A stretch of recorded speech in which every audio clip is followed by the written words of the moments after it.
นะเดี๋ยวนี้เจอออกมาเว้าเป็นความจริงเลยเนาะท่านแม่นว่าทำอิฐก็มีกลุ่มน้อยๆนึงเขาไปเอาตัวเกียร์แล้วมา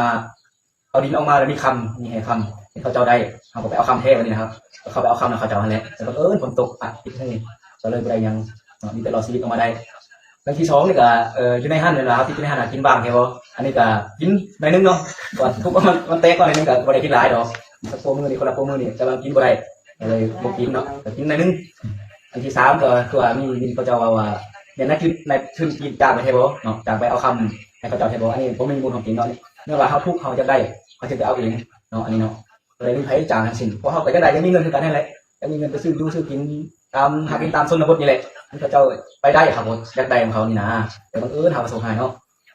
ที่มาเว้าวันเรื่องค่าของใจอันนี้ตัวผิดพลาดประการใดก็ขอโทษขออภัยนะเพราะว่าเขาออกมาจากทำมันทำอีกเนี่ยมันก็บ่ทันมีสติอย่างเดนักข่าวก็มารุมถามเจาะที่เขาถามบางทีก็ถามแต่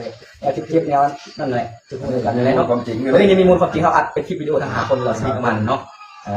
แล้วก็วันอื่นก็ขอขอบใจนำทุกทีมงานที่มาช่วยเหลือของเขาเนี่ยโอ้ขั้นตอนทุกแข็ง ทุกขั้นตอนแล้วทุกขั้นเทิงทุกขั้นตอนและต่างประเทศภายในประเทศนับแต่ของในประชาชนนี่แหละ